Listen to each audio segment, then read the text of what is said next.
So fairly recently, No Starch Press sent me this. It's one of their new-ish books on Python. Now, it's taken me quite a long time to get around to reading it because, well, it's nearly 700 pages. You're joking.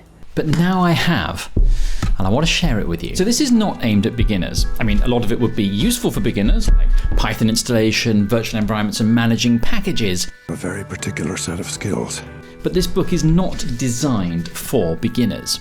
If you are a beginner, this is probably the best introductory book on Python that there is. So who's it for? I think this is for two potential categories of people. Either you've read a book like Python Crash Course and you want to move on to something that deepens your understanding a bit, or you've come from another programming language and you want to learn Python properly. Books like this are relatively difficult to write. With a beginner's book, in some way it's easy because you know roughly what topics you need to cover.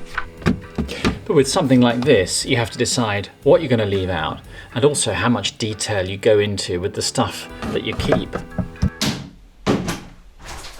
Now, obviously, I can't share the whole book with you, but what I can do is tell you what I really like about it. So when I'm looking at a book like this, the first thing I like to ask is it a book that I can trust? And the answer to that is yes. There are a couple of reasons that you know that. The first is this is No Starch. They've been doing this a long time, and they're really good at this kind of technical book. The second reason is the author and the technical reviewers. They are authorities on the subject, so you can trust what's contained in these pages. Hold on 1 second. The next question is contents. Do they suit you? Now, I can't answer that question for you specifically. But what I can say is if you're moving on from being a beginner, you're looking for an intermediate book on Python, then this covers all of the topics that someone looking for an intermediate book on Python would like. So let me show you. I don't know if you can see that if I hold that up to the camera. There we are. So that's the Python environment, central structures, data and flow. And then if I just turn over. So these are the broad topics. And there they are. And what I'm going to do next is I'm going to show you some of the chapters in more detail. Intermediate books aren't just about learning more complex topics. They're also about learning how to do the basic things in a little bit more detail. And chapter 2 in this book, which I want to show you now, is a good example of that. I think chapter 2 is one of the best chapters in this book because it shows you how to set Python up properly. It's called your Workbench, and these are the topics. So it covers installation on various different platforms. And then we have virtual environments and pip, and then using virtual environments with Git, and then PEP 8. PEP 8 can be a nightmare if you want to make sure that your code is compliant. Let me just show you the actual chapter itself. So here it is. And if you're familiar with No Starch, you will see that this is their usual layout. So they have an explanation, they introduce a topic, have a little explanation, and then there are lines of code, and then the code is explained. And they have those numbers as well. So here you will see, here's a very short line of code, but then you have these numbers here with the explanations. And you can see what I mean by this particular chapter, introducing pip, virtual environments, and Git. Honestly, this chapter will save you so much time if you don't know this stuff. And it's the sort of stuff that can take a while to learn because you don't tend to learn it all at once unless you've got a mentor that can show you all of this and say, well, this is how you should do it, or you've been on a course that does all of this. It's the sort of stuff that you pick up gradually as you do projects. And it just takes a while to learn it all, but it won't if you have this book. Other topics include, well, there's obviously objects and classes. It goes into that.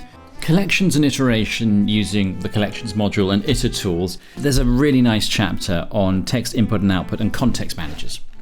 Context managers are easy to implement, more difficult to understand. And text input and output and reading files, it's not something you ever have to worry about when you're a beginner because you never do any projects that involve saving data or reading data in. But once you start that, you can really find that extremely fiddly. It also shows you how to work with paths using pathlib. Now you will encounter OS, the module OS, But Pathlib is a much better, well, I think it's a much better way of doing it. I prefer Pathlib. There's a nice section on Pathlib, inheritance and mix-ins. There's a nice section on asynchrony and concurrency, and also threading and parallelism, which are more advanced topics. And then there's packaging and distribution. Packaging can be a real nightmare as well. It can take you, the first time you do it, it can take you as long to package something as it did to write it in the first place. So it's really good to see a section on that, and debugging as well, and testing and profiling. So if that sounds like something that you're interested in, then I think this book would be good for you because it explains all those topics. The only thing it doesn't have are projects. There are no projects in this book, and that's something that the author alludes to, so it's not designed to have a project.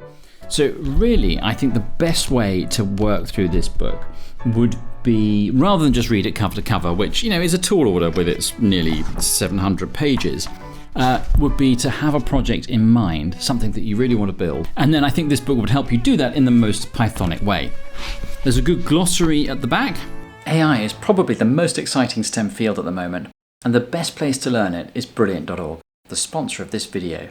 I've been using Brilliant for years, and I love it because the interactive platform forces you to engage with the material on a much deeper level. And by doing that, it gives you a much deeper understanding of the subject that you're learning. And it also improves your problem-solving skills. Brilliant has thousands of lessons on a range of STEM subjects, from foundational to advanced math, AI, data science, and computer science. Neural networks have been behind many of the recent advances in AI, and Brilliant's course on neural networks will really help you to get a good understanding of how they work. And like all of Brilliant's other courses, it's highly interactive, because you learn by doing. To try everything Brilliant has free for 30 days, go to brilliant.org/Python programmer, or just click on the link in the description.